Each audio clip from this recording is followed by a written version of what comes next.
live. This Hangout on air is live. Okay, I think we're good. So, hey everybody, this is Dan O'Donnell. This is OD on Life, episode number 17. And today I've got Beck Power. She's here. She is the founder of nomadfly.me, like .me. And she is, tell me if you have a better way to describe it, Beck, but a flight hacker, a former travel agent, and someone who travels a lot herself, I believe.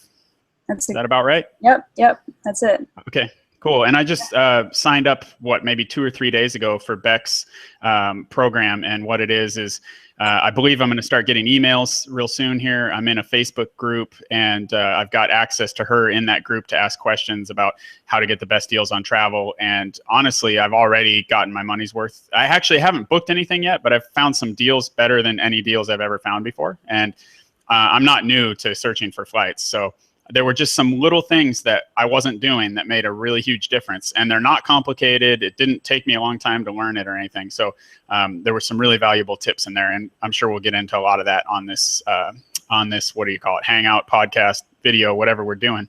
So thanks for coming on, Beck. I really appreciate it. And let's see, if you don't mind, we can just dive right into it. I'd like a little bit of your story. You were a travel agent before, but that's not what you're doing now, correct?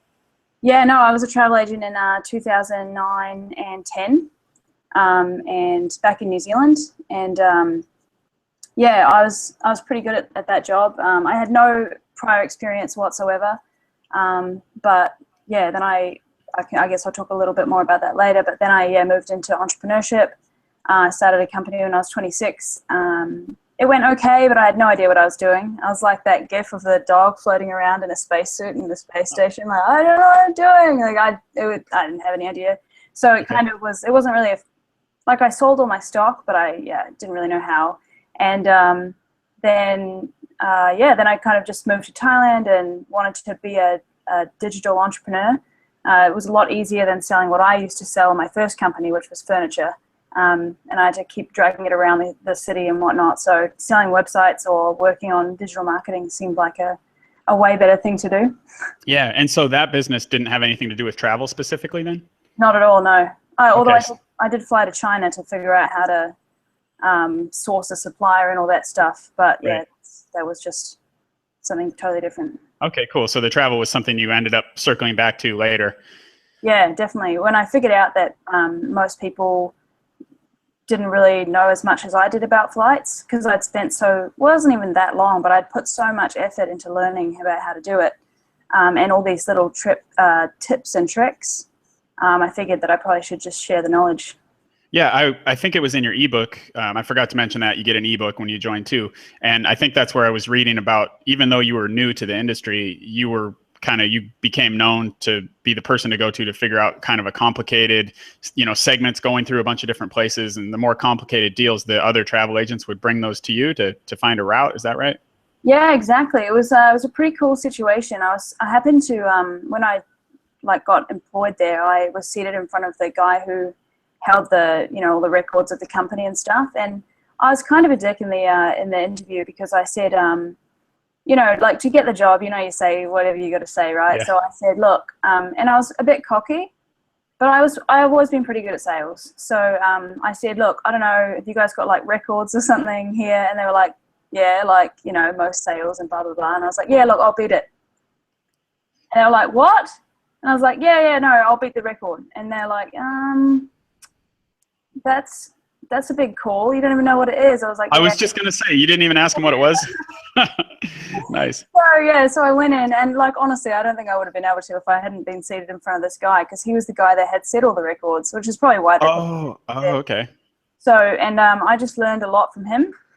And yeah, really, there's only really two things that you have to do to be better than everyone else in the company, and that's sell to more people and make more money per deal than everyone else. And so how it worked is I would find way cheaper flights than everyone else, our competition included, and then sell to way more people. So I made more money than everyone else at the company, and I did end up beating the record in my first year. Right. I used to be in sales too. I was in real estate. I would do my own deals, but I was also helping other people find houses and land and things like that. And I kind of put everything in terms of baseball or sports, football, whatever. And I used to think of it like, you know, most people that I was around, they were focused on increasing their batting average. Like, if you know anything about baseball, it's just how often you're successful, like when you're dealing with a client. And that's great. There's nothing wrong with increasing your batting average, but also the more times you go up and swing the bat, even if you have a low batting average, you're going to make things happen. And I saw people who were like both extremes. I saw people that were really good with their clients, and their clients were super loyal, and they would come back and they would send friends and everything. And then there were a couple other guys down the hall from me that were just on the phone. They'd put a sign up on their door. You know, we had glass doors, and the sign would say like prospecting, do not disturb. And you could hear them through the window just making call after call after call. And it was like, I would cringe when I listened to their delivery and their sales pitch. I'm like, oh God, does that ever work? You know, that's so bad. It's like, it sounded like straight off an infomercial, you know, and all these lines that came straight out of books and websites and stuff. But, you know, they might only get 1 in 100, but they'd made 50 calls a day. So in real estate, if you get a couple clients a week, you're doing really well. And that was their style. So yeah, they just increased the amount of people they got in front of. And I would think, you know, if you have a product like an insane deal on a flight that's going to kind of sell itself, and there you go, you get in front of more people. And yeah, exactly. It's all a numbers game, isn't it? That's one of the things I really like. One of my favorite blogs is Tim Ferriss, because he deconstructs things right down to, you know, how to. It's kind of just like hack them, but just knowing the main things required. I just watched his special recently on poker, and he learns poker in like a week and then beats 3 of the top poker players. Wow. I love that kind of stuff, and that's, you know, that's kind of what we're talking about. If you could, it's what I did in my first year. Is lots of people spend ages learning all this different stuff. I was like, what's the main 3 things I need to learn? And the guy's like, this, and this. I was like, perfect. Right. That's the 80-20, the Pareto's principle, right? Yeah. I learned all the I learned all the airline routes, and that's kind of how it was really just learning all the airline routes. Yeah. A lot of weird stuff in here now. Well, you told me, I mean, I've been probably already abusing my membership, sending you a bunch of messages in the Facebook group, but I mean, you've already told me about some hubs that I guess I sort of knew. I knew Boston was a pretty big city, but I didn't realize how big of a hub that was. And you told me about the flight to Oslo, and I think it was like, just recently it was $144 from Boston to Oslo. And I mean, that kind of blew my mind. I've never heard of anybody getting over the Atlantic for that cheap, you know? And then I wound up, my dad lives in Costa Rica. So, you know, after reading your book, I was searching Boston to everywhere else. And I saw some crazy deals from Boston down to Costa Rica too. So, I mean, it's super helpful. And, there's plenty more to come as well. Yeah. So, I guess, so fast forward, you know, you were in the travel business, you got into the digital nomad thing, as people call it. You said you've been around Chiang Mai, you're in Bangkok now. And so now you're going back to the travel. And so I guess, you know, I'm actually going to open up your ebook here too, to kind of have something to work from, kind of an outline. But let's jump into, first of all, I guess we should mention the tools that you use. I know one of them, Skyscanner, and probably a couple other sites. Can you tell us about the best tools that you use to search? Yeah, sure.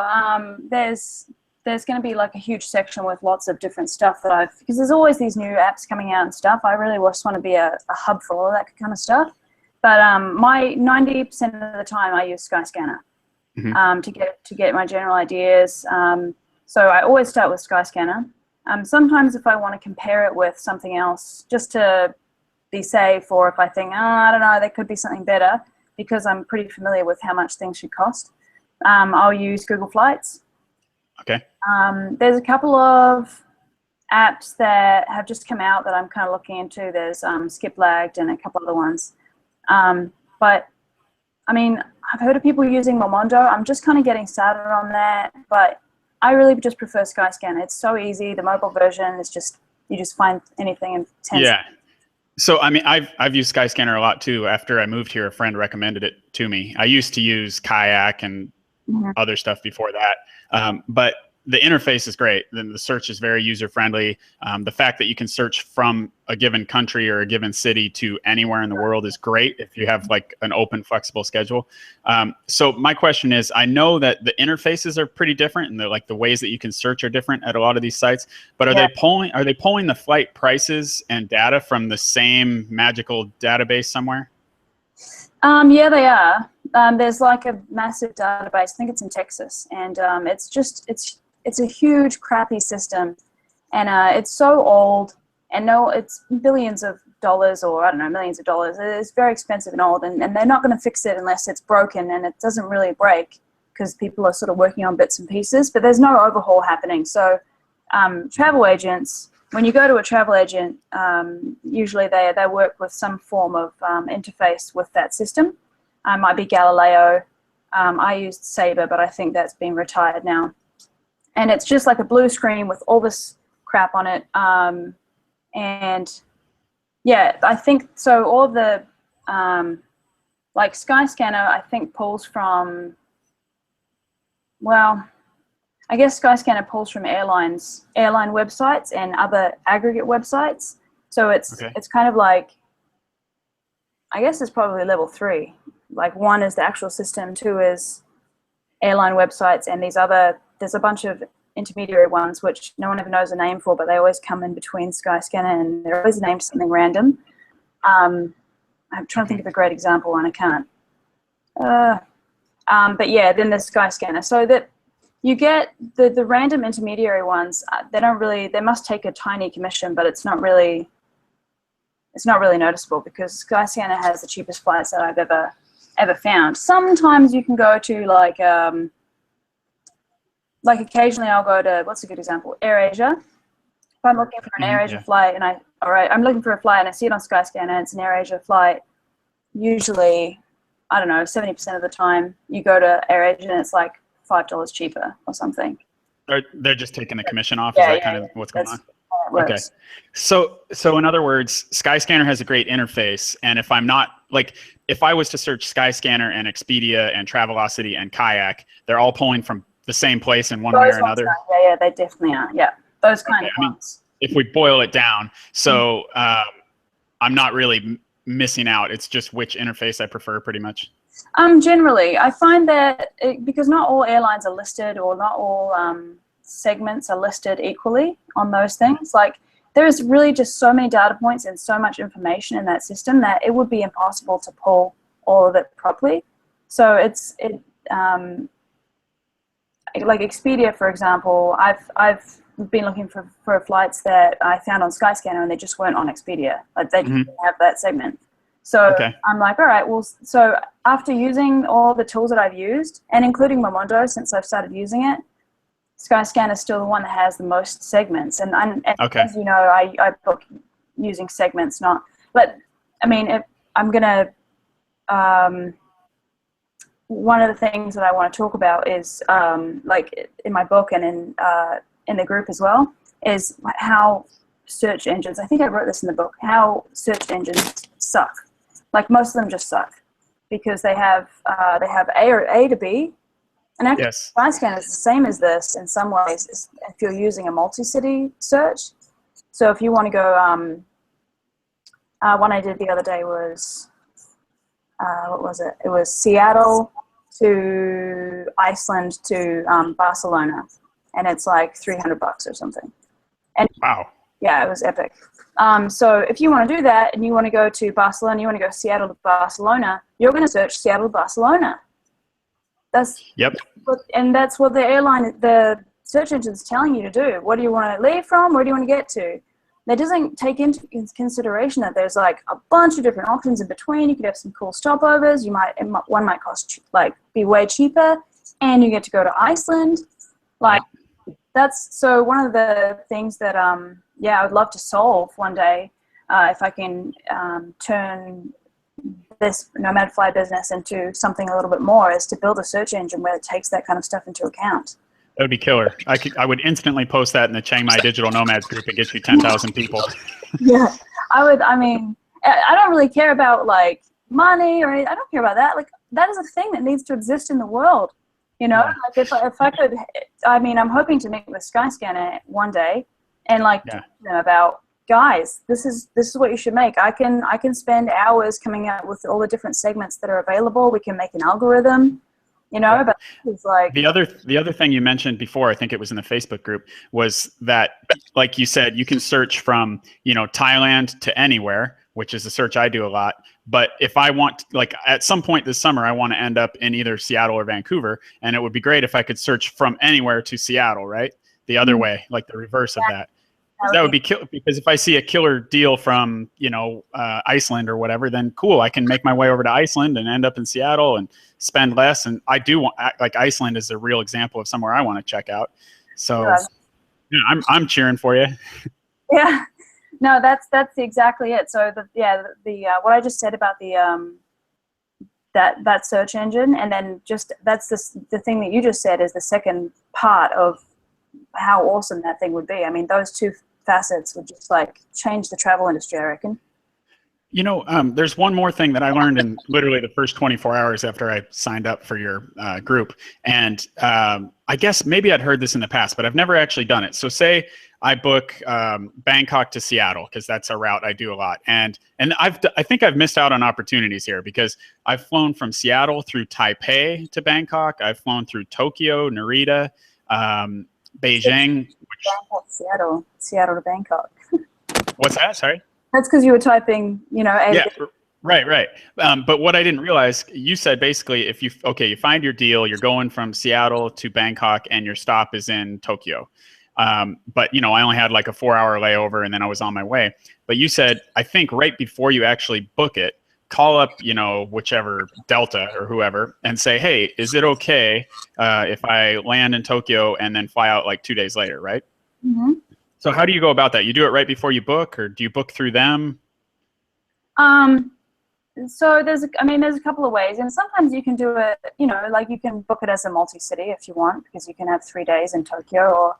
But I find that when you book a multi-city, it's often more expensive because they charge you for, like, there's some taxes that apply when you stop over, and sometimes, I don't know, like, it depends. For me, it's worth the call to call the, like, I don't know, travel agent or the airline, and ask that, because sometimes they don't charge you anything. It's like a date change, or like, you know how you call up and they're like, oh, it's $50 to change a date. Well, if you just booked it, or if you're about to book it and you're just asking them, it's worth the call. And every airline's different. Like, I find that Korean Air never charges me anything to change anything at any time. It's amazing. You just change any date, doesn't matter. And to go back, just so I understand what you're talking about, you said you could book multi-city. Are you talking on Skyscanner? Yeah. If you wanted the 3-day stopover in Tokyo, you could book it as a multi-city journey. So when you say that, you're not talking about two different segments, right? Because I've never searched multi-city on Skyscanner. Okay. Yeah. Well, it's not that great. They just do the A to B thing, and you have to choose an actual date, and it's not as good. But I'm looking at. You got me curious. I'm looking at the homepage right now. I don't even see it. But it's not on the mobile side. It's at the top, but you got a return and a one-way and a multi-city. It's on the right. Oh, okay. Or it's on the left, the right of the left. All right. Anyway. So I guess that's an important point, that because it can be confusing. Like what you said about the strategy is true. It's a really simple strategy, but if I don't explain it properly, it can be confusing. So it's quite new, so I'm still trying to work out the best way to get it across to people. But I think the best way to say it is that when you book a ticket, let's say you book a return ticket, and your ticket gets ticketed by the ticket office of the place that you booked it, and that means that they assign it a number. You've got a ticket number, and because you've booked your return ticket as in like one booking, you've only got one number, right? It's pretty straightforward. So even the times that you booked Bangkok, Tokyo, Seattle, Tokyo, Bangkok, that's all one ticket number, because it's the whole trip that you booked one trip. Yeah. But if for example you booked and I think you should try this, by the way, I've got a good route, Bangkok to Oslo, and then Oslo to Iceland, and then Iceland to Seattle, and vice versa, right? Okay. Give that one a try. You're going to love it. I'm making a note. Yeah. So if you did that, it's going to cost you less than $200 to go from Bangkok to Oslo. It's going to cost you less than $50 to go from Oslo to Iceland. And it's going to cost you, I don't know, maybe $250 or $300 to go from Iceland to Seattle. Wow, I didn't know about that route. That's great. Yeah. I was looking at Oslo to Seattle, and it was not anything too special, if I remember right. But killer. And also try booking the Oslo section, like Oslo, Iceland, Seattle, like with Icelandic Air directly, because sometimes Skyscanner doesn't. I don't know. I know that Iceland flies that route, but Skyscanner sometimes just is like, I don't know. Here's some that fly that route, and Iceland's not one of them for some reason. So that kind of stuff is, I'm kind of building an empire of really cheap routes, and I want to, definitely get those to the group as soon as possible. But I'm calling them like staple routes, like that Oslo Bangkok. That's freaking awesome. It's always going to be great. It's always cheap. So those kind of things I call those staple routes. But to go back to the example, so if you booked that Bangkok to Oslo as one ticket, that would have its own ticket number because it's one booking that you did. And then maybe like the next day or 5 minutes later, you're like, I'm going to book this ticket from Oslo to Iceland, and that's its own ticket. So now you've got 2 ticket numbers for your journey. And that's basically, it's a big chunk of my strategy is just booking different tickets in little segments all over the world. There's a few pros and there's a few cons in the book. The cons are that, and this is really the main con, is that if you fly in somewhere and you've got like 4 hours, you've only given yourself 4 hours between stretches. You know, maybe you fly into Oslo and you've got 4 hours before you fly to Iceland. Well, if your flight to Oslo is delayed, you're pretty screwed. Right. You know, like if you're delayed and the airline doesn't care. If it was all on one ticket, like we said before, then the airlines, they're like, it's my bad, we're going to pay on the next flight. But or they put you up in a hotel or something because it's their fault and they feel responsible. Yeah. Yeah. And even if you did that with the same airline with 2 segments on 2 different ticket numbers, they probably wouldn't care because you did that. Sometimes that's cheaper and they don't want you doing that. They'd rather you just, and the other thing is you got to check your luggage out. You know, if you're on 2 different tickets and you've got luggage, you have to check it through to there, then you have to pick it up. And sometimes you have to, depending on the country, you got to go out and recheck in. That can be a pain in the ass. But if you don't, if you're a bit flexible, you want 3 days in Tokyo, maybe your flight's late, who cares? It's a couple hours late. And then that's kind of a fairly exhaustive list of what can go wrong with the strategy. So it's really and to back up, I'm glad you talked about it that way too, because I was thinking about it as I was reading your book and I think you say it in the book too. This isn't the ideal type of strategy if you're somebody that gets 2 weeks off a year and you're trying to just go relax and lay on a beach somewhere or whatever. This might not be the strategy, but if you're flexible or if you're spontaneous and you're somebody that likes to change your mind or change dates, or I thought I wanted to stay 3 days, but now I want to stay a week because I love it here. This is the kind of stuff, and this applies to a lot of our audience here, people that are a bit flexible, they work from their laptop. And I was thinking, if you are the type of person that has a job and you get your 1 week or your 2 week vacation, if nothing else, these routes, these hubs, like if you live in Seattle and you're a busy person, you get 1 week off, you can go to Iceland for super cheap. Like people pay more to go to like Mexico than you can pay to go to Iceland. Mm-hmm. So that's true. And I guess that's a good time to bring up the around the world thing. I just made a note of it. Like a lot of people, I don't know if you've heard of, and I think I talk about this in the book too, like what are they called? Like Star Alliance fairs, or these round the world fairs where like you've got all the segments, you have to book them all. You're allowed like 16 flights, and you have to go around the world in one direction. And I don't know, there's like a bunch of rules. I used to book those for people. They cost about 5,000 New Zealand dollars to go around the world, 16 flights. You have a bunch of stuff, and you can change dates free as you're going around, but you can't change your locations. And I booked 2 or 3 of those, I think. And so sorry to interrupt, but do you have to plan all your destinations before you leave, or do you plan it? And you're allowed to use, the whole thing is that you're allowed to use like a certain alliance of, there's 2 or 3 different types of these, and you're allowed to use it like an alliance of certain airlines. So like, I don't know, I can't remember anything about them anymore because I don't care about that stuff. But Yeah. you're allowed to use certain, like there's might be 10 different airlines or more.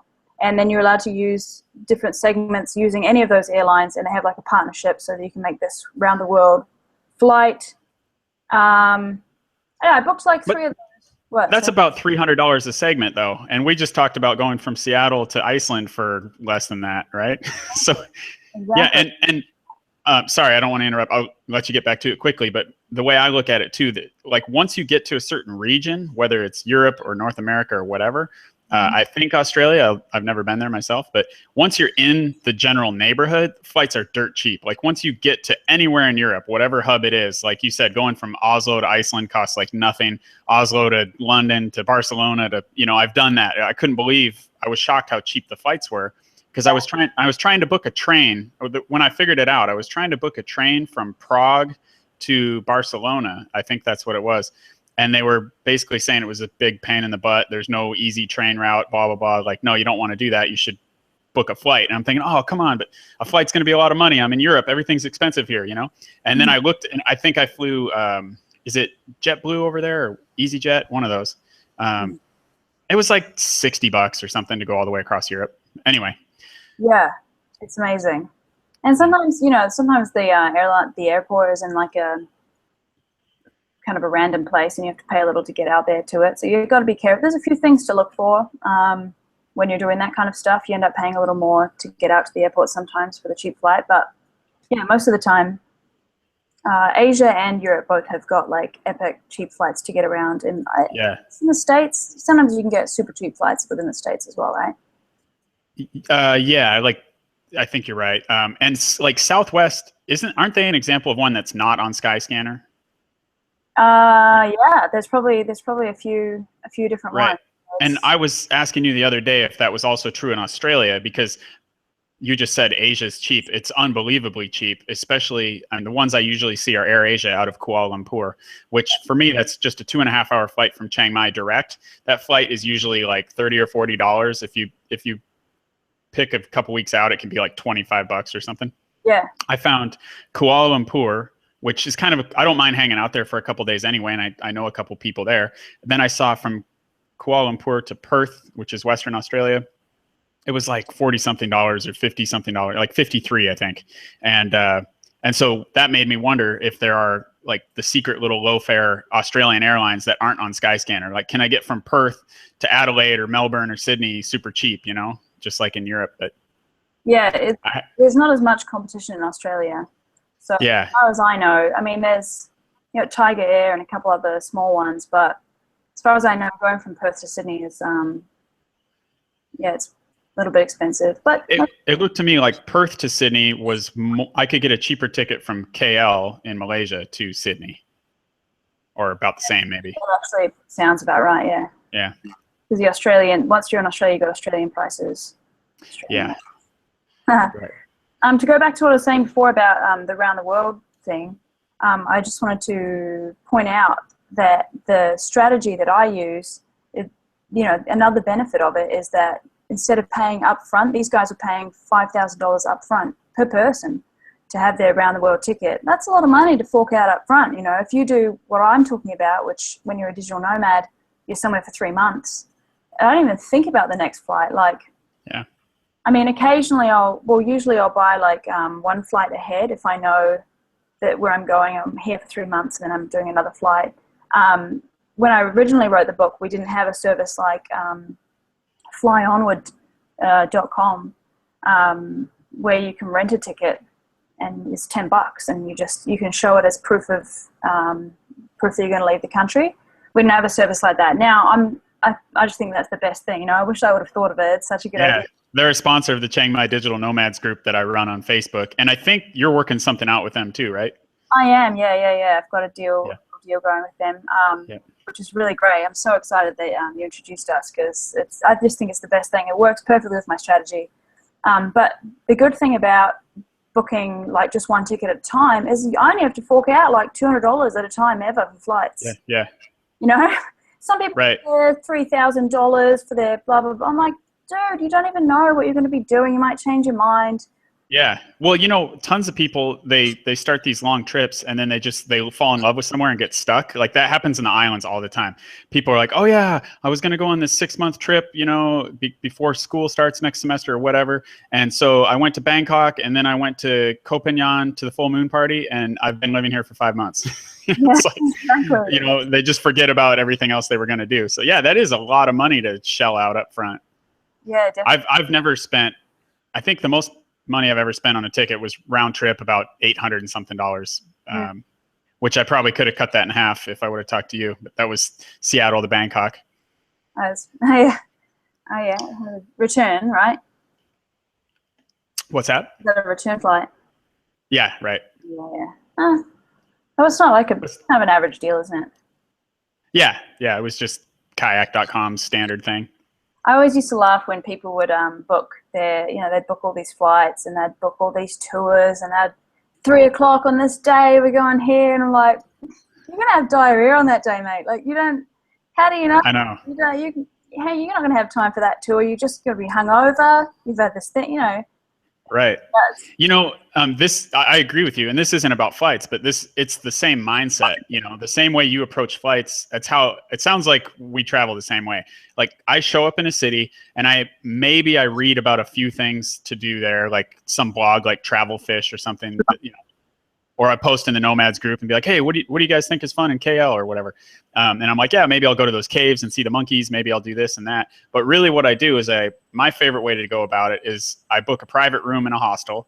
I used to stay in hostels in the dorm rooms and the bunk beds and stuff, but now I kind of, it's nice to have your own room. But I like the hostel atmosphere because usually there's some like living room area where people are hanging out and watching a movie and talking. And you get like these people who have planned out the next day. They spend all this time planning this awesome day and they tell you about it. You're like, cool, can I come? And like, I'll split the taxi with you. And you're like, oh yeah, I find you just have all these awesome opportunities when you're chatting with other travelers. Yeah, I personally never plan stuff like that. Yeah, I agree. But each to their own. I think it probably works for some. Yeah. But we'll just do what we do. Right. And, the other thing is too, I think people like you and I are lucky because when I went to KL, it was my first time in KL, but I figured it's not going to be my last. So if I miss something, I'll just come back and check it out. Where if it's like your gap year and you don't know if you're ever going to come back, you kind of feel like you have to do everything cool in that one trip, right? Yeah, that's true. I was reading about recently someone on, that remote year where you do 12 countries in 12 months. No. It's it's a pretty cool thing. I'm involved with another company that is doing a similar thing. Wait, so when you say remote year, what are you referring to? Is that like remote year? It's a company that does. Okay.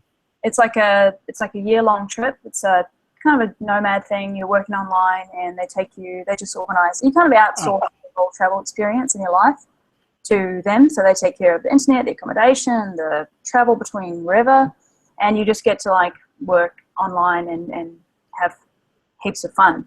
And you're moving around with a group of people or no? Yes, there's like 7. Well, in their group, I think there's about 60 people. Oh, okay. So it sounds pretty awesome.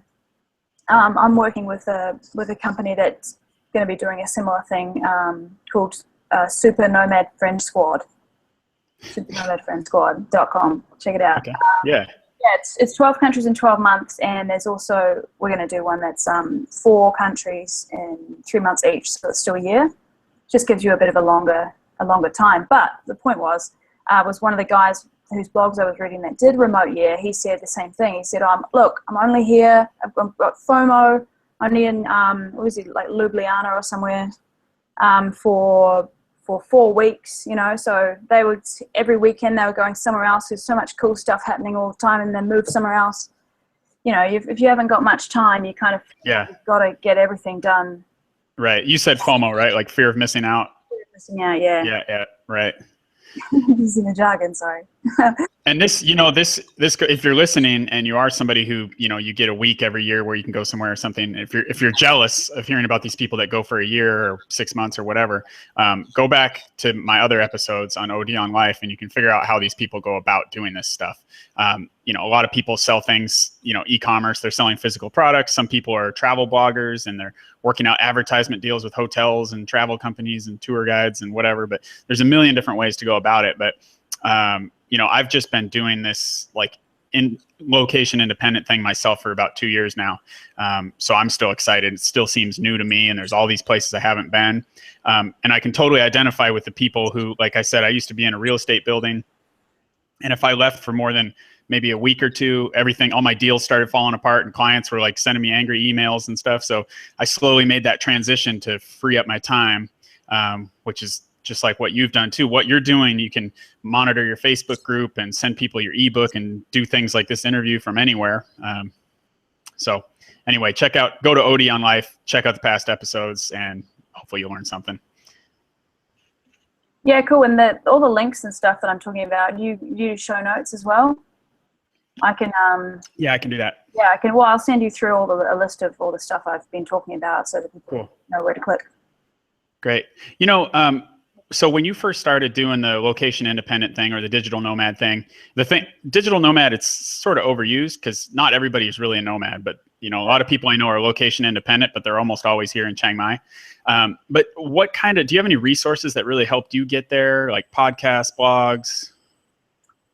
Yeah, I mean, I listened to everything I could find at the beginning. A lot of it was startup related. The first thing I ever read that kind of opened my eyes, obviously, was Tim Ferriss' 4-Hour Work Week.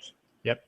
Read that book, was like, oh my God. Started, you know, I set up a blog immediately, and I thought it was going to be this big, amazing thing, and I have no idea what I was doing, and so I think I must have kept on it for about 6 months to a year, and then I just didn't have I don't know, like I kind of had sold myself on it being really easy, you know, 4 hours and blah, blah, right. You know, writing all these posts and then doing all the promotion that comes along with it. I just didn't really catch on to that for a couple of years. I just I spent a lot of years just trial and error and learning, really. Right.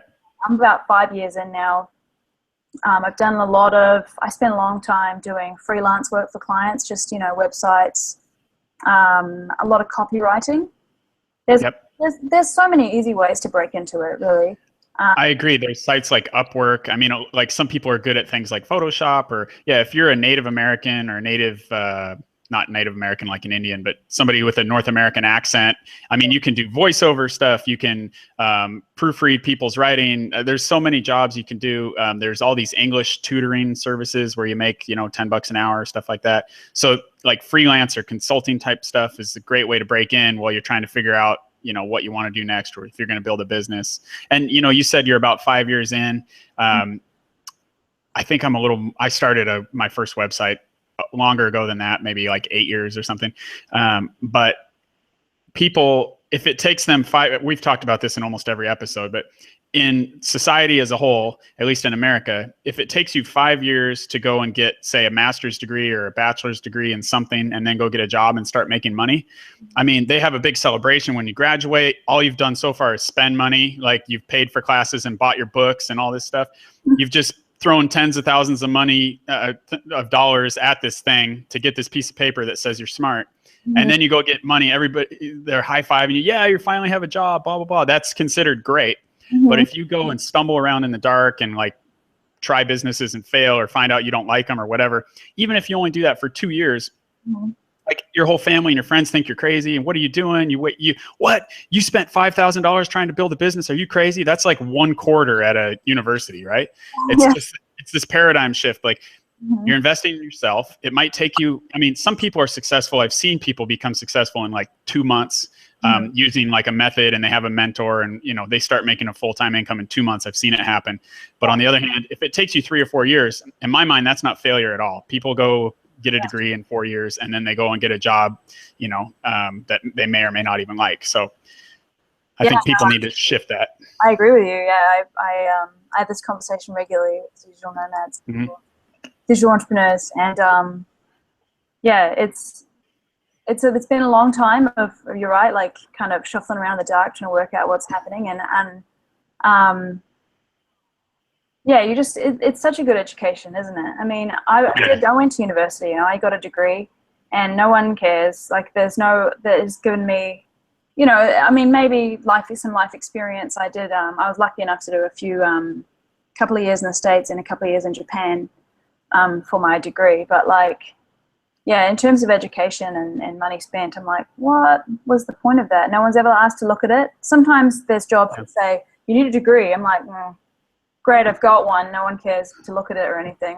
Right. Yeah, they almost just trust you. Like how you do, they don't get your transcript from your college. Maybe some places do. Yeah. But and you know, there are certain. I don't want to come across like I'm bashing all education. Like I love education, but going to university isn't the only way to get educated. And there are certain things like I know a kid that, well, several people I know that did not well in school. They were rowdy and couldn't sit still, couldn't read a book for more than 2 minutes without, you know, getting up and walking around. But now these guys, they go off to the tech school and they get a degree in welding and they're making $100,000 a year. And they have a nicer house than their teachers that told them they'd never succeed at anything, you know? And so there's, you know, there's a lot of ways to do life, but yeah. Definitely this is the way that I want to do it. I was saying to someone the other day, you know, I'm kind of bootstrapping things down here in Bangkok. I'm living for about $1,000 a month right now. And, you know, she's like, well, because we wanted to go somewhere and like on a holiday. And right now I'm bootstrapping, you know. I'm like, no, I haven't got the money for it. She's like, why don't you just get a job for a while? I'm like, oh my God. Like, yes, of course. That's a legitimate idea. I think that now I'm unemployable. You know, I just can't, and it's maybe it's a dick thing to say, I don't know, but I can't do that. I'd rather just like bootstrap and sit in my room and you know, do my flight routes and work out what I'm doing to grow my business than get a job and spend my time doing that. And I think, I mean, I can just tell, like, you're excited about what you're doing, you know, and I mean, you're really helping people out. You helped me out already. And that's just got kind of a different feel to it, you know? Some people from the outside might look at it like, oh, poor you, you're grinding away, you know, spending $1,000 a month in Bangkok or whatever, but you're like having the time of your life, you know, and you're looking forward, you have a vision for what you're doing. So yeah, it's all about the vision, isn't it? You know, I think I'm one of those people who lives into the future of like, this is all going to work out and I'm going to make it work out. And, you know, I've got probably 5 side projects as well that I'm working on concurrently. And yeah, it's just the vision that you have for your life. And I've got a really great one, so I'm really happy. You know, and lots of people make $200,000 a year and they don't have a great vision for their life. They're just kind of like, nah. So yeah, I know the same. You know, okay, back to the ticket thing. One little interesting thing that I learned this in Europe trying to skip a leg of my trip. I wanted to get on the, I think I had like a 2-leg trip back home. I had flown in to Berlin, but I flew in through Amsterdam, and I had like an 8-hour stop in Amsterdam, which gave me time to go hang out in a park and read a book for a while, go back to the airport. Anyway, so I went to Berlin and then I kind of circled around Europe a little bit. And what I wanted to do was skip my first leg that was leaving out of Berlin. I wanted to leave out of Amsterdam because it was going Berlin, Amsterdam, Seattle. But the airline told me that, yeah, I hear you. Can you hear me? Hello? Hey. Hey. I think we might be back. Yes. Okay, good. Yeah, I could hear you the whole time. Okay. Sorry about that. But in other words, I wanted to skip the first leg of my trip because I had already been to Berlin and I wanted to hang out in Amsterdam a little bit. And they said, no way, if you miss the first leg, your second leg's canceled. Yes. Can you talk about that a little bit? Which legs you can skip, what you can't do? Sure. That's a great point. I don't even know if I mentioned that in the book, but so if you book a ticket, let's say any ticket that's got more than one segment in it and it's on one ticket number, there's no way for you to like skip one and catch up with it later. You know, like it was the same in with that ticket I told you, it was $5,000 and 16 different segments in it. And if you miss the first one, that's it. No. Mm-hmm. That's horrible. You miss one, all the rest of them are automatically canceled. And it's with every ticket. You can't miss any of the segments because they're like, well, how are they going to catch up now? Delete, delete, delete, delete. And I guess they don't want there to be like if you were to miss the next one and they like had held it for you, then that's like a seat that they could potentially have sold on the flight. You know, it's funny because that's totally logical. But when I was trying to skip this Berlin to Amsterdam segment, I was even telling them, like, go ahead and sell it. Like, sell that seat to somebody else, you know, make $50 or whatever. And they're like, no, just absolutely not. They would not do it. But so you can skip your last segment. Have you ever done that though? Yeah. Yourself? Yeah. I never have. It doesn't work if you've got luggage that's checked through to the final destination. It's important. Right. Well, unless you are going to like take a train there later and go to the airport and find your luggage, right? You could do that. Theoretically, you could do that. Yeah. Right. Probably not the greatest idea, but. Yeah. If you, I have done that. When did I do it? I don't remember, but I did do it. And you just jump off the, you get off the plane and everyone else goes through to the, you have to wait for a while and then you get back on the plane or whatever. I think I did in Australia. And yeah, you just walk out, go to transit, get off. Yep. And somebody's like calling your name over the microphone, wondering where you are, right? No, they don't notice. Oh, really? Okay. And so is there any consequence to that? Like if you try to fly on the same airline 2 weeks later or something, are they like, we don't like you anymore? Or? No. Okay. No one even knows. And cool. one thing to do it's kind of a tip that's coming up later in the course is that you can do that to get cheaper flights. Like if you went to, here's an example. If you went from let's use Bangkok to Oslo again. But let's say Bangkok to Oslo is $250, but Bangkok to Copenhagen is like $200. Well, just get off the plane at Oslo. Right. You've got, you can do that. You can get off the plane at Oslo. And then you ended up paying less. Right. It doesn't really do to tell people, like, they don't like it when you do that because obviously you're doing the same thing. You're like using up the segment from Oslo to Copenhagen. But I mean, yeah, they created that situation by having crazy pricing that doesn't make sense, right? I mean, it never makes sense, to be honest. There's so many rules, and so like it totally is logical for us to say, hey, why don't you sell that segment between there and there? But that's not how flights, that's not how they operate. It's like, that's like you walk into McDonald's and say, I want a Big Mac. And they're like, oh, that's $20. Like, what? $20 for a Big Mac? Yeah, but if you buy two, it's $5. Okay, well, I only want one. I'll just buy two and throw one on the ground. Right, yeah. It's exactly. Yeah, it's bizarre pricing. Yeah, and there must be some reason. I don't know. Like, more people want that route and they're willing to pay more. Or who knows? I don't know. Something like that, yeah, exactly. Or it could just be a weird inefficiency and who knows? Yeah, I don't know who, if there's anyone that monitors that stuff, but like, it's pretty hilarious. The stuff that you can find sometimes is just, what? Like you can go, it might cost you less to go from Bangkok to Oslo than to go from Bangkok to Tokyo. Yeah. I'm going to highlight two things here on my little notes because I've got one that helped me out. Another thing that helped me out within 24 hours of checking out your book and your group. And you did talk about skipping a segment in your book, I'm pretty sure too. I think that's where I was reading about it.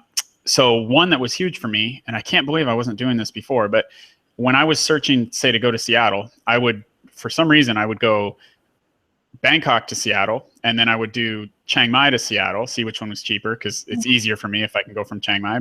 And then I would do the same thing to Vancouver because my city's in between Seattle and Vancouver, so it makes no difference to me. But what I wasn't doing is just going like Thailand to Seattle.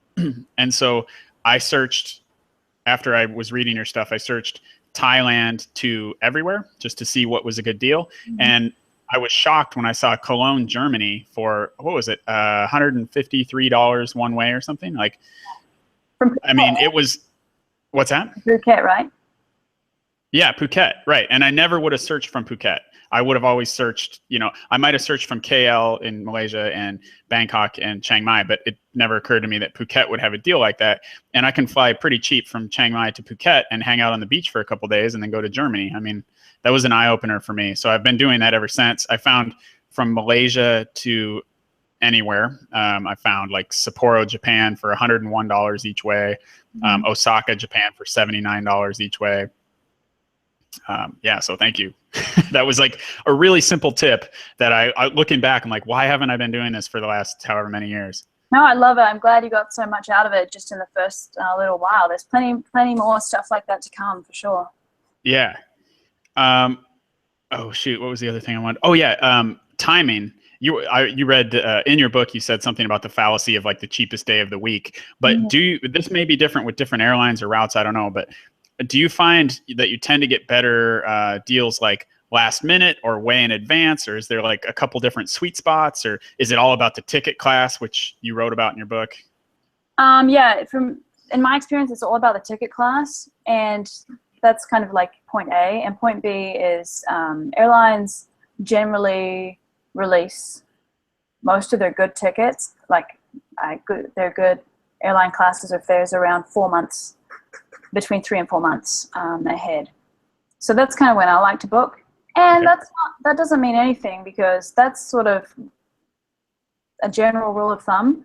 But I mean, I was looking for my best friend's coming out here from Italy, like next week, and I found like an Epic ticket. It was from Cologne, actually. I was like, just fly to Cologne and then get a whatever to wherever, and like I can't remember, is it Condor or something that flies there, and it was Cologne to Bangkok, and it was going to cost $209, and that's for next week.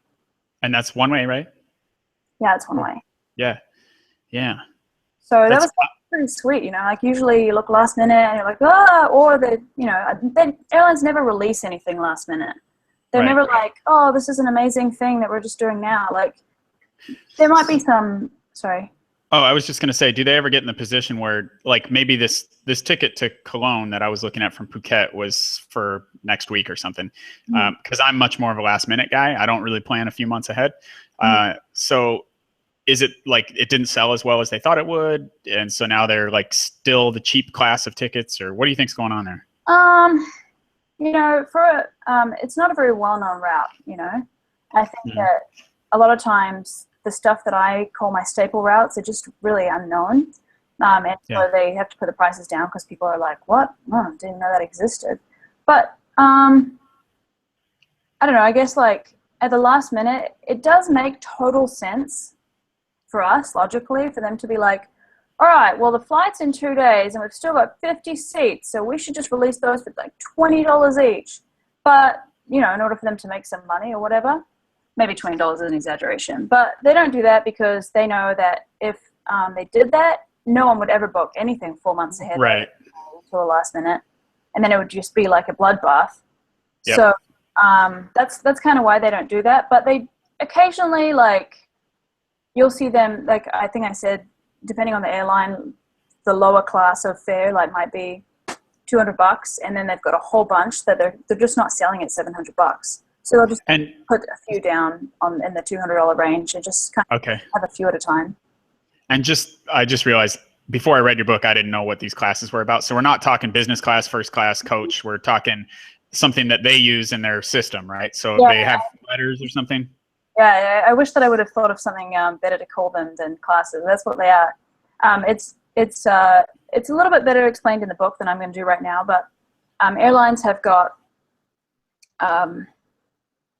it's kind of like a ladder, and all their tickets, first class and business class and blah blah blah, is irrelevant at this point, right? So they've got and they're all some letter of the alphabet, and it depends on different airlines what they are, and every ticket has got a rule. You can only use J class for this ticket, and it's only valid for 3 months, and blah, blah, blah, blah. And if there's no J class when you're looking to change your date to the 13th of September and there's no J's on that day, you're going to have to like go up to a different class of ticket, and then you have to pay like the difference in price.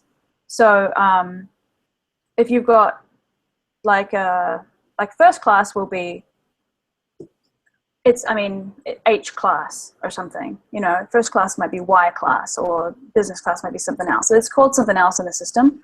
And so that's kind of irrelevant for everyone to know. But like, if you do want to change your date and they can't find that ticket, or it's like really expensive, it's because you bought something on a really low class of fare and then it's sold out. Usually they do have access to like add more tickets and like add more seats into that class of fare, but they just don't usually do it because they can be dicks if they want.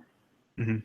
So they might make you pay for like 1 or 2 classes up, depending on how many tickets are still available in that class. Right. Sounds like sorry, I'm kind of random topic changer here. But something that I like, okay, I like to keep things simple whenever possible. Like a good example of that is I still don't have a bank account in Thailand. And well, I'm not a resident here, but I've been mostly here for 2.5 years.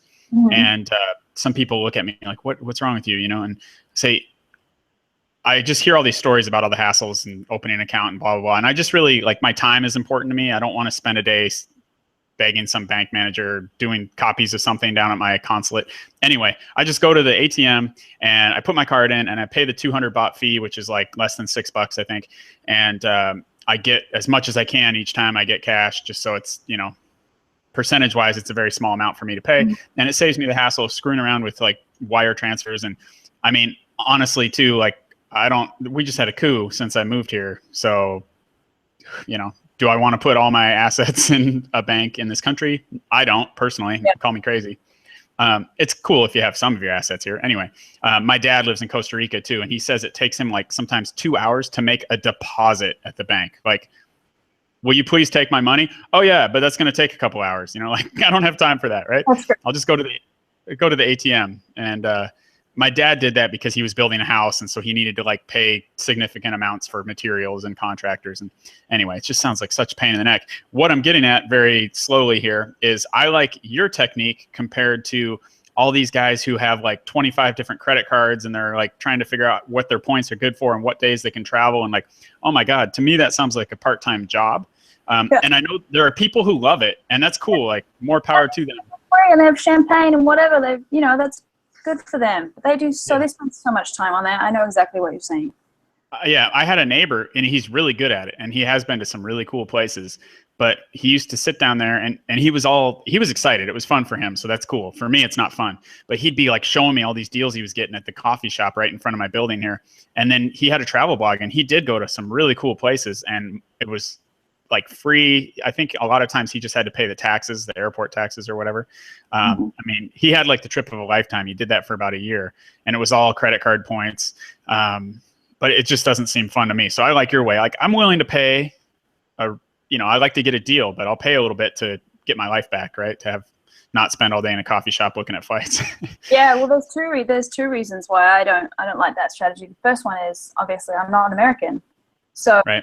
I mean, I tried to get into it. You know, I joined Chris Guillebeau's travel cartel, and I tried to like look at all the deals that came out with points, and I was like, oh, that one's not eligible for non-US, and that one's not eligible. I tried to join my credit card thing in New Zealand, which was, you spend like $20 and you like get 1 mile or something. It was just, I made like 7 miles, and it was crap. So,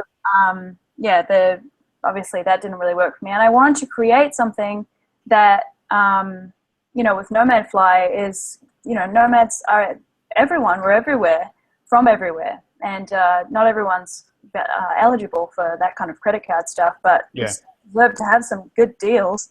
So if I can help share those around, that's kind of what I wanted to do. Right.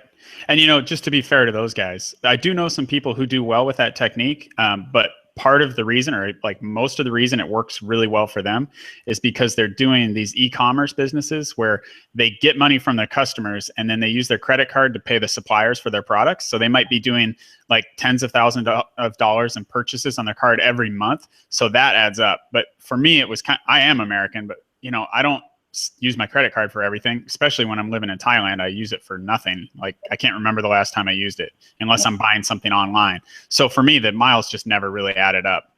But yeah, if you're like a drop shipper or somebody that's buying tens of thousands of dollars in stuff every month on your card, you can get free trips all over the place if you're American. But yeah, well, I don't want to do it either. I mean, if you can do it, heck, like I would do it if I could, if I was like putting thousands of dollars on my credit card every month, sort that out. But yeah, I'm not. So this works for me. Yep. Man, I get all, okay. Yes. The other thing I wanted to mention, I think you're like me in this way. So you've got one of my favorite quotes about money. I don't know who said it or if it's just some saying. Anyway, it's, you don't get rich by wasting money.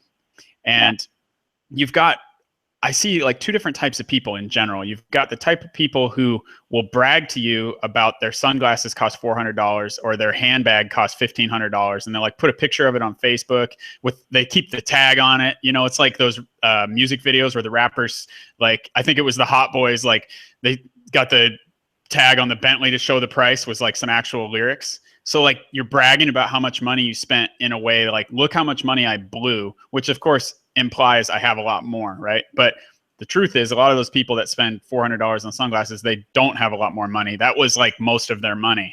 So I'm the type of person that I will brag when I get something cheap. I actually like, I'm not into brand names. It's just not my thing, but I have a Gucci wallet. And before that I had a Coach wallet. And the reason is I used to run a flea market, and we had an auction every Saturday, and I was always buying stuff at garage sales, and people would come in and sell me things at the counter. So I always had tons of 1s and 5s and 10s and 20. Like I had to have a lot of cash with like small denominations. So if my wallet was cheap and I folded it, it would like break and rip, and like the stitches would come out. And because I just had like I don't know if you ever watched Seinfeld, but George's wallet where he's like sitting crooked and it hurt his back. That was me. So I had to have like a good quality leather wallet, but I got my Coach wallet for like $3 from somebody that came in and sold it to me. And it's like, cool, this is a good quality wallet. It's real leather. It's tough. And it was $3. And then the Gucci wallet was like ridiculously big, and it fit more 1s in it. So I upgraded and I got that one for $5, and that'll probably last me half my life because it is a good quality, but it has this big like shiny G on it, that Gucci G. Yeah. And when I remember that it's there and people see it, I'm kind of embarrassed by it because I don't know how much a Gucci wallet is supposed to cost, but I'm like, no, I didn't really pay however much a Gucci wallet costs. Like, so I brag about the Gucci wallet I got for $5. That's, you know, like if I find that route from Phuket to Cologne, I'm bragging about it because, you know, even if you have money, like a lot of people that have a lot of money, they're still frugal. Like they don't waste it. They didn't get to that point by blowing all their money and having nothing left at the end of the month. So I don't know. What do you think about my rant?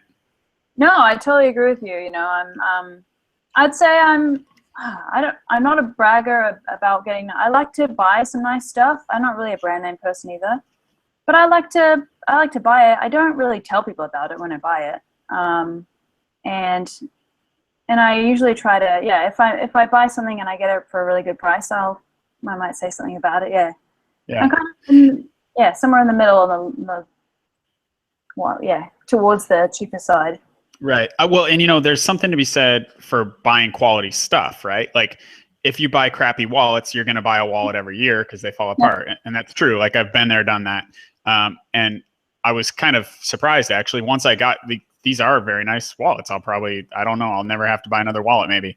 But the idea that price and quality are always like in a direct relationship is just totally not true. You know, like a Lexus, I don't know the exact numbers, but a Lexus might cost twice as much as the Toyota, but it's made at the same factory and it just has some different options and stuff and a little more prestige, and they spend more on marketing for the Lexus. But yeah, just because you paid less for something doesn't mean it's lower quality. No, that is definitely true. What other things, do you have any other hack type things to talk about that I haven't been bringing up? Let me see here. I'll bring up your ebook too, because I'm sure there's something that I'm forgetting. Or do you want to brag about like any of the best deals you've found? You just told us about your friend's deal. Well, I mean, I try to post a deal in the Facebook group like most days. It takes me a little while. It doesn't take me long to find it, but I have to like put it in Canva and like make it all. Oh yeah. I saw your post today. Actually, it was Lisbon to somewhere, right? Yeah, it was amazing. Lisbon to Brazil, São Paulo, Brazil, for $129. Wow, that is crazy. Yeah, it was really cool. I like to find, because you know the whole digital nomad thing. I really like. I haven't been to all the places, but the nomad kind of hubs that I have been, I really liked them, and I think they're hubs for a reason. And the reason I wanted to start Nomad Fly was because actually I read about, well, this was after I had the idea, but I read about a guy who does in the States a similar thing where he just sends out like really good deals from the States, like holiday deals, mistake fairs and like these kind of things. And a lot of people in the Reddit group that I was reading were like, oh, do you have this for like people who don't live in the States, like other stuff? I was like, Well, I have all this knowledge, and I already had written the book. And so I thought, well, look, I'll just I'll do a site, and I'll try and teach people about it. Actually, my goal at the beginning was it's sort of developed. It's only been launched for a little over a week, but and it's been doing really great. You know, it's probably one of my most successful projects, which is really cool. But I just wanted to, like, initially I wanted to send out deals, like the ones that I post in the Facebook group. But that's, you know, what are the chances of someone needing a flight from there to there at that time? Like, they would just look that up themselves if they, you know, those particular segments. Right. So I'm like, well, it's not very valuable. I always want to provide more value to everyone, you know, obviously. And so I decided that, actually just the other day, I thought, well, it's way better if I do, you know, teach people. And I talked to someone when I was getting some feedback about the idea. He said there's lots of places that give deals to people. You know, here's a deal, here's a deal, here's a deal. I get friggin' emails every day about, here, buy this flight. It's like, I don't enjoy that. I don't really care about it. What can I do to give people more value? And, you know, I'm going to give my knowledge away of how to do it yourself, so that when you do need to fly somewhere, you don't have to call me and find out or wait till I send you a deal. You can freaking look it up, and you can have fun doing it and get yourself a really awesome deal. And how great do you feel after you find a deal like that? Yep. And, you know, even the examples that you post, I'm scrolling through right now, LA to Oslo, then Oslo to Bangkok for $325. Like, that's crazy. That's from the West Coast of the United States to the northern part of Europe, and then all the way down to Southeast Asia for $325. And so, like you said, I don't need to go from those places, you know, LA to Oslo to Bangkok right now, but I'm going to see these patterns of these hubs. Like, I keep seeing Oslo pop up. And, you know, so I don't know, it's good. It's repetition, right? It's like, oh yeah, Oslo and Boston. And, you know, I see these same hubs popping up over and over. Chiang Mai, you posted Chiang Mai to Hong Kong to Tokyo to London for $411. So, you know, that my mind's going, oh, Hong Kong to Tokyo. Ooh, yeah, I bet that's a good route. You know, I already knew Chiang Mai to Hong Kong was a good, quick, cheap route. Tokyo to London, that makes sense. Those are both big business centers. Like, my mind's kind of just being a sponge right now.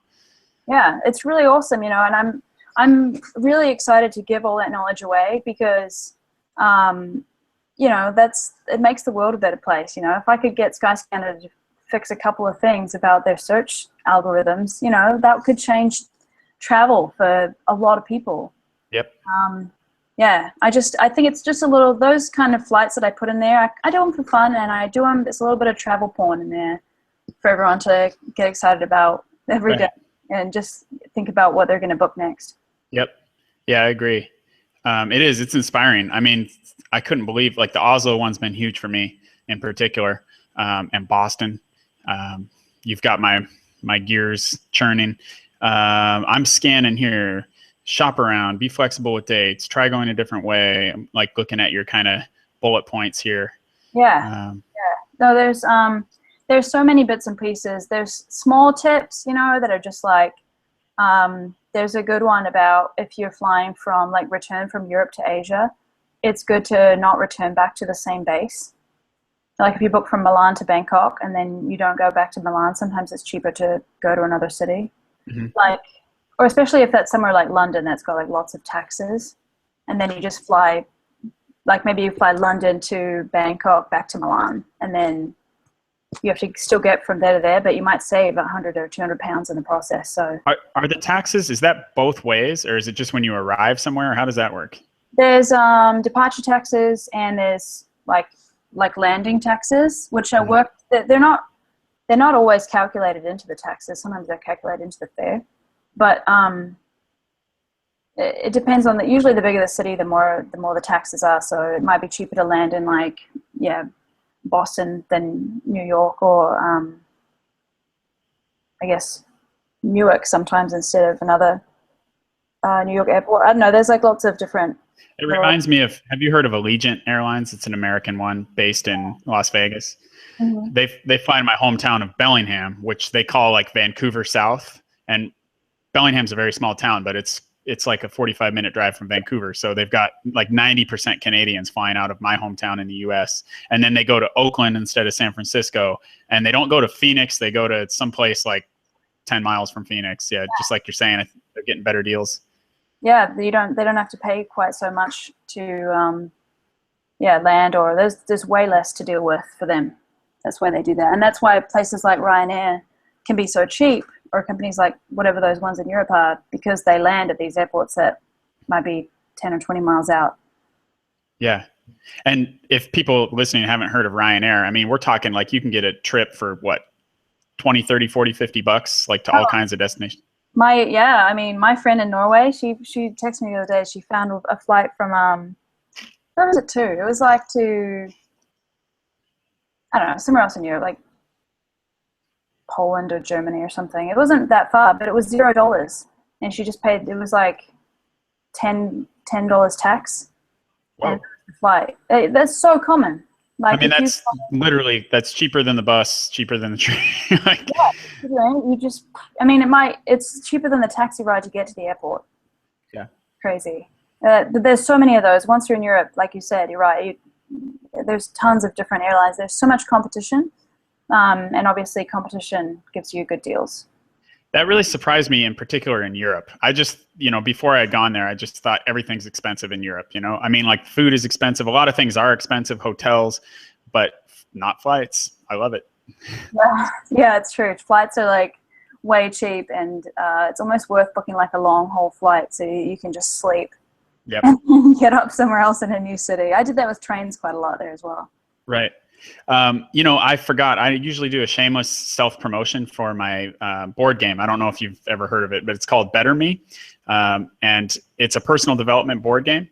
And one of the cards in the game asks people to share one of their favorite travel experiences, because I think travel is super enriching, and a lot of times it helps people just understand more about the world and people from other parts of the world. So I was wondering, Beck, I shouldn't have just put you on the spot. I should have let you prepare. But do you have any personal favorite travel experiences you'd like to share?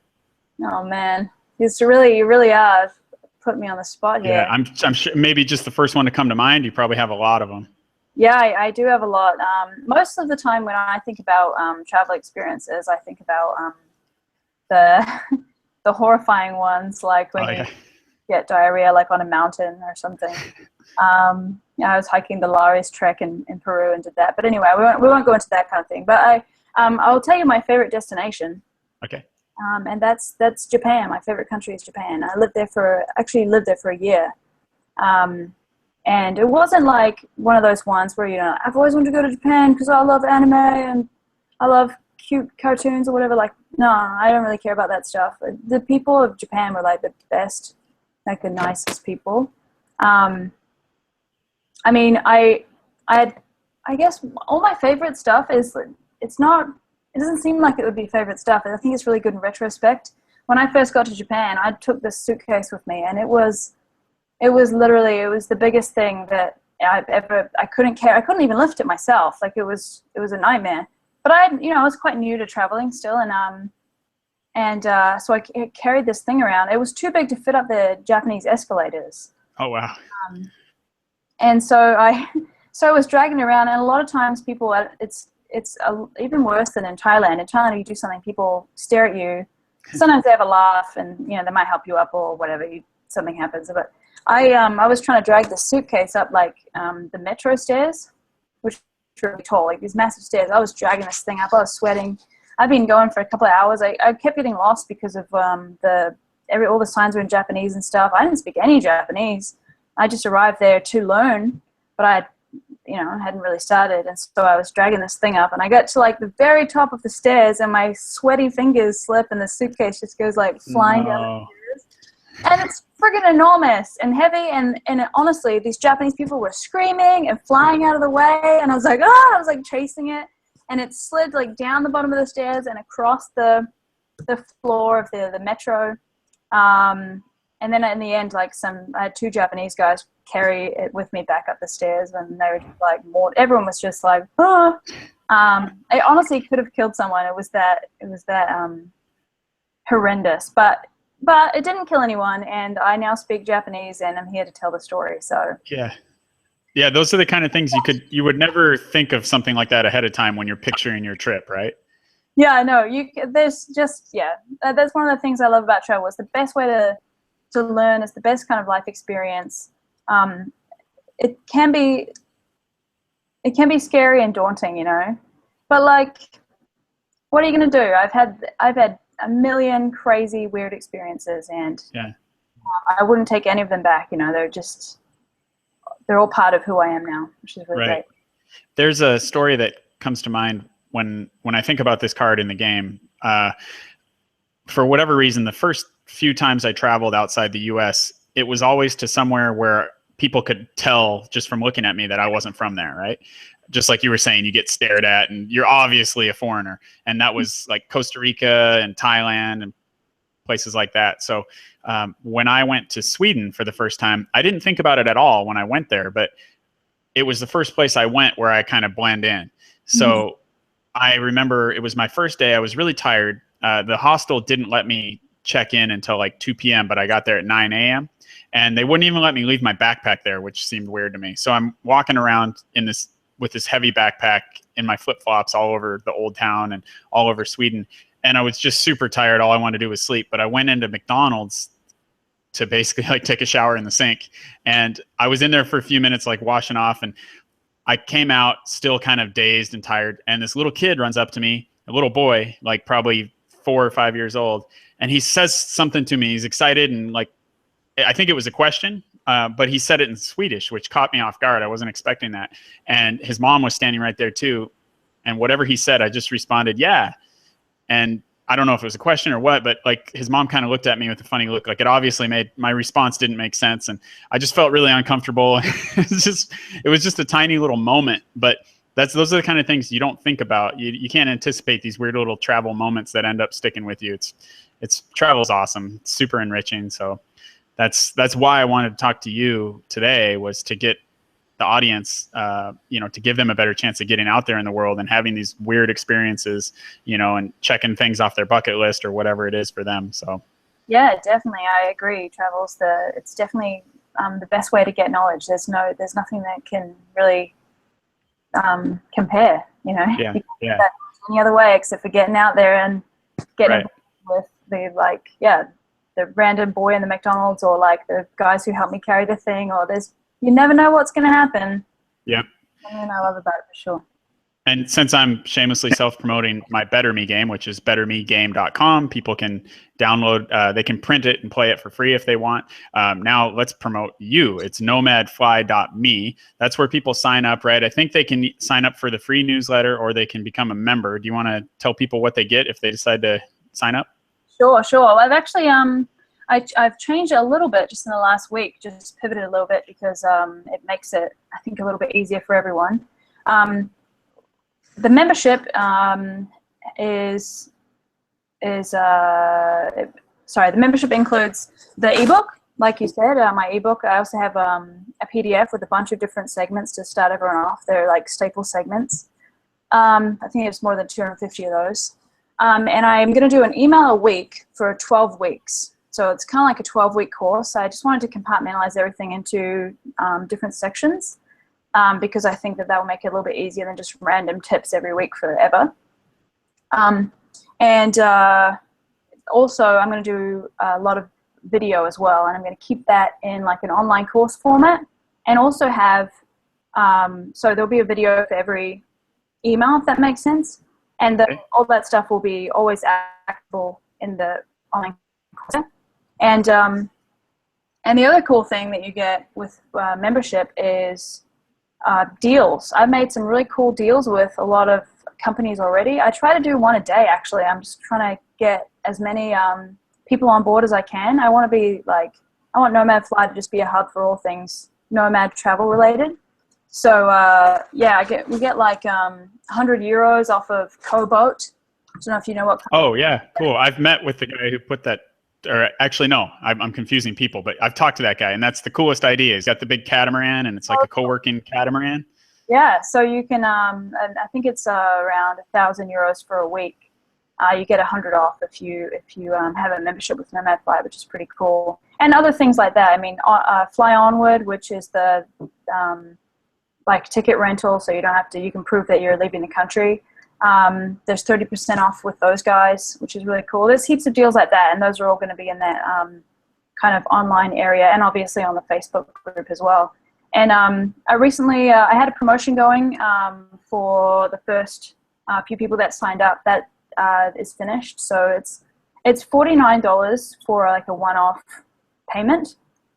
And but for your viewers, Dan, I wanted to put together a page. I haven't finished putting it together yet, but I will about 10 minutes after we're done here. And it's just going to be it's going to be half price, so $25. Oh, killer. For the membership forever, which is really great. And also, if people did sign up annually, I'm going to cancel the annual fee as well, so you will have just already paid your membership. Oh, wow. So wait, to clarify that, does that mean it's a one-time payment? Is that a lifetime membership, or what's the deal? Yeah, it's a lifetime. So the Wow. Facebook group is going to be available to members only still, and Okay. And the 12-week course is going to be available to members as well. And then there'll just be like, after that, just usual tips and emails and stuff like that. Cool. And I'll endorse you here because like the ebook is probably worth the $25 alone. I mean, I know it is. People pay more than that for ebooks that I've gotten less out of. But for me, what I really personally, my favorite is the group. Like asking people for, like, I've already been in there asking like, hey, are there any local airlines in Australia? Like we talked about earlier, a place to bounce ideas off people and kind of ask questions is super valuable for me. So, I mean, I think the ebook's worth the $25. The group, the Facebook private group, is worth more than $25 to me. It already has been. So yeah, I think it's a no-brainer. And I actually didn't know you were going to give our people half off. So thank you. That's really cool. Yeah. So I'm going to put the link in I'll send it to you, but it will be nomadfly.me/ODonLife. Okay, cool. And if you forget that, I'll put that in the show notes like we talked about, which if you go to odonlife.com, like maybe you're listening to this on Stitcher, who knows, you're on YouTube, odonlife.com, this is episode number 17, and I'll have a link to all Beck's stuff, and we'll put that special link for the discount up there too. So Cool. Yeah. Cool. So any last second things I forgot, Beck, or it seems like we're kind of naturally coming to the end here? Yeah, no, I think that covers it. If you have any questions for me, I am on Twitter at ninjapreneur. So have fun trying to spell that, or just email me at Beck at nomadfly.me. Yeah, I'm like available if anyone wants to ask me any questions. Cool. Great. Thank you again. Thank you for the discount and sharing all your info. I really appreciate it. So everybody, thanks for tuning in. And again, go over there to odonlife.com, episode number 17, and we'll link to all this stuff. And Beck, I wish you all the best with this new blossoming business. Thank you for all the help you've given me so far. No worries. Thanks, Dan. All right. Thanks, everybody. Have a good one, Beck.